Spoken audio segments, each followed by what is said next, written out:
Assalamualaikum warahmatullahi wabarakatuh. Selamat pagi. Kembali lagi di video pembelajaran prakarya untuk kelas 7. Kita akan masuk di bab 2 tentang kerajinan tekstil. Nah, sebelumnya kita bahas dulu apa itu kerajinan. Kerajinan merupakan bagian dari seni rupa terapan yang diartikan sebagai proses produksi yang melibatkan keterampilan manual dalam membuat benda-benda kebutuhan hidup yang dirancang untuk tujuan fungsional atau kegunaan serta memiliki nilai keindahan.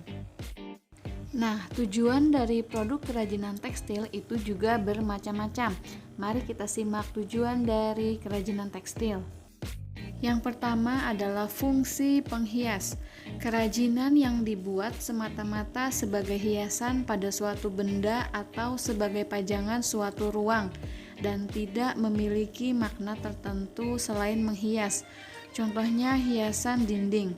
Nah, ini ada gambar hiasan dinding yang digambar motif batik. Lalu yang kedua adalah fungsi benda pakai. Kerajinan yang dibuat berdasarkan tujuan untuk digunakan sebagai kebutuhan sehari-hari. Contohnya busana, tas, dan aksesoris. Nah, ini ada contoh aksesoris kalung sebagai hiasan. Fungsi kelengkapan ritual, yaitu kerajinan yang mengandung simbol-simbol tertentu dan berfungsi sebagai benda magis berkaitan dengan kepercayaan dan spiritual. Contohnya ulos, kain tenun tersebut yang dikenakan saat upacara pernikahan, pemakaman, dan pesta adat lainnya. Selanjutnya, fungsi simbolik. Kerajinan tekstil tradisional selain sebagai hiasan juga berfungsi melambangkan hal tertentu yang berhubungan dengan nilai spiritual. Contohnya tapestri, tenun, dan batik yang dibuat dengan motif simbolik. Nah, ini contoh tenun Sindelio sebagai penolak bala. Jadi, kerajinan tekstil yang bertujuan sebagai fungsi hias dan fungsi pakai sama-sama memiliki nilai ekonomis. Kerajinan itu sendiri dapat menambah nilai jual suatu produk. Nah, tapi dalam pembuatannya ada prinsip-prinsip yang harus ditaati dalam pembuatan kerajinan fungsi pakai dan fungsi hias. Berikut kita bahas. Yang pertama adalah keunikan bahan kerajinan. Setiap daerah memiliki ciri khas yang unik dan menarik sebagai identitas daerah setempat sesuai dengan bahan dasar kerajinan yang terkandung pada setiap daerah. Tentunya banyak teknik yang digunakan untuk bekerja dalam membuat kerajinan fungsi hias ataupun fungsi pakai. Masing-masing teknik memiliki kekhasan sesuai dengan karakteristik bahan dasar yang digunakan. Canting untuk membatik dan alat tenun ATBM atau alat tenun bukan mesin untuk teknik tenun pada serat. Nah, kedua alat ini merupakan alat yang khas dari Indonesia. Makanya ini merupakan salah satu prinsip dari pembuatan kerajinan, yaitu keunikan bahan kerajinan karena dikerjakan dengan teknik yang unik. Dalam sejarahnya, istilah ketukangan atau keahlian tukang atau perajin dahulunya merupakan proses kerja para tukang berkembang menjadi kekriaan atau craftsmanship. Seseorang yang bekerja membuat produk-produk kerajinan umumnya disebut perajin. Perajin tersebut adalah seorang profesional yang bekerja secara konsisten, berkualitas tinggi dalam menciptakan sebuah produk. Contohnya mencanting merupakan unsur keterampilan dalam membatik, lalu menenun merupakan unsur keterampilan dalam membuat tapestri. Keduanya mengandalkan keterampilan tangan seseorang. Artinya para ahlilah yang bisa membuat kerajinan ini yang sudah terbiasa di bidangnya. Yang ketiga adalah unsur estetik. Nilai estetik dalam karya kerajinan fungsi hias dan fungsi pakai dilihat dari aspek bentuk, warna, ragam hias, dan komposisi. Dari segi bentuk disuguhkan beraneka ragam bentuk sesuai fungsi, yaitu sebagai produk hiasan, baik bentuk 2 atau 3 dimensi. Produk kerajinan tapestri dibentuk berdasarkan pada proporsi, komposisi, keseimbangan, dan kesatuan irama serta pusat perhatian, sehingga dihasilkan produk kerajinan yang harmonis. Fungsi warna sebagai penunjang keindahan dan juga sebagai perlambangan adanya unsur estetik pada karya kerajinan dapat meningkatkan citra produk kerajinan tersebut. Nah, berikut ada contoh produk 3 dimensi dan produk 2 dimensi. Selanjutnya yang keempat adalah unsur hiasan atau ornamen. Adalah unsur dekorasi yang dibuat dengan berbagai cara, diantaranya dilukis, diukir, dan dicetak. Ada dua jenis cara penerapan unsur hiasan pada produk kerajinan.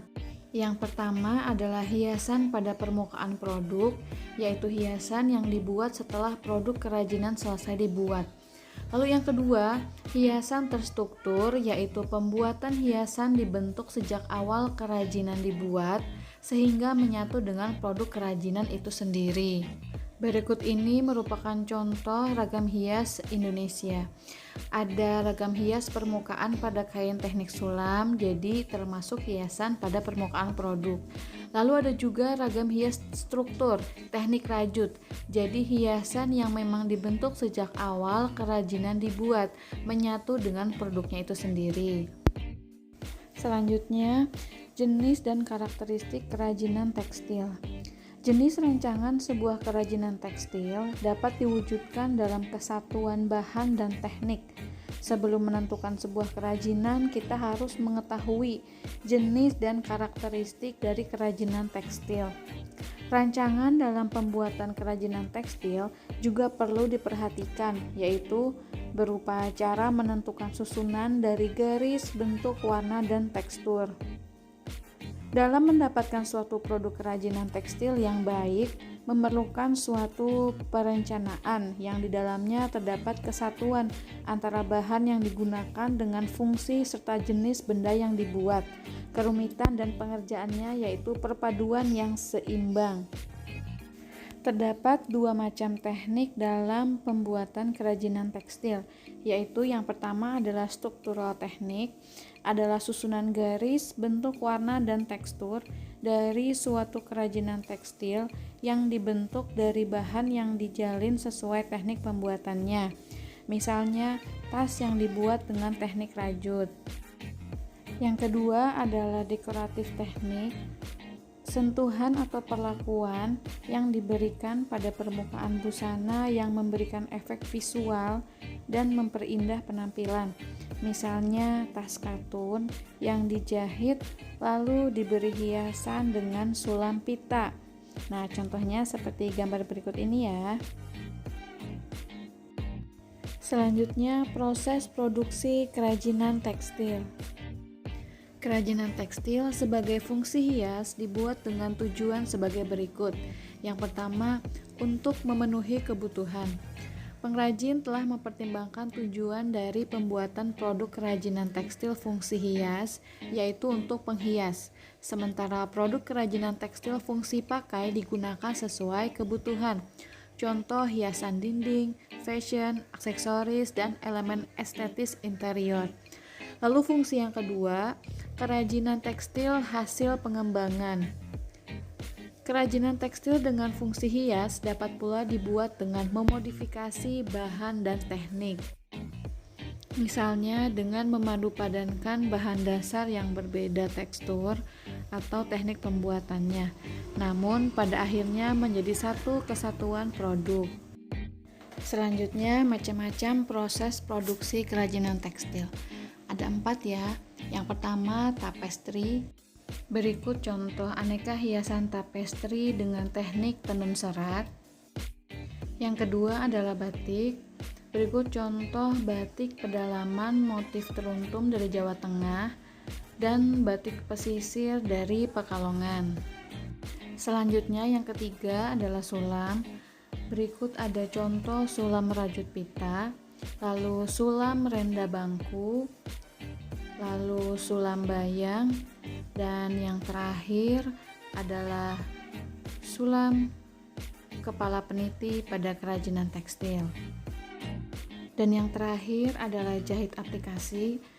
Di sini ada 5 macam ya. Yang pertama, contoh jahit aplikasi standar atau online. Lalu yang kedua, jahit aplikasi sisip atau inlay. Yang ketiga, jahit aplikasi potong motif. Yang keempat, jahit aplikasi lipat potong. Dan yang kelima adalah jahit aplikasi pengisian. Dan materi terakhir kita di video pembelajaran kali ini adalah kemasan produk kerajinan tekstil. Kemasan merupakan wadah sebuah produk kerajinan yang dapat melindungi produk, memudahkan penggunaan produk, memperindah penampilan produk, dan meningkatkan nilai jual sebuah produk. Nah, di sini ada contoh kemasan produk kerajinan tekstil. Tetapi ingat ya, prinsip desain berkelanjutan tetap harus menjadi prioritas. Meskipun yang dibuat adalah kemasan, perlu dipikirkan agar kemasan tidak langsung dibuang, namun dapat digunakan untuk fungsi lain oleh konsumen. Dengan demikian, penting untuk memikirkan bentuk kemasan yang menarik untuk dibuat. Selain itu, kemasan juga harus menyesuaikan dengan produk yang akan kita kemas, baik dari segi ukuran maupun desainnya. Kalau produknya besar, berarti kemasan juga harus menyesuaikan. Nah, tidak semua produk juga bisa diberi kemasan, karena untuk kerajinan-kerajinan tertentu dengan bentuk yang sangat besar, biasanya tanpa kemasan itu nggak masalah ya. Oke, nah sekian dulu untuk materi prakarya kelas 7 pada bab kedua, yaitu kerajinan tekstil. Semoga bermanfaat. Ibu akhiri, wassalamualaikum warahmatullahi wabarakatuh. Thank you for watching.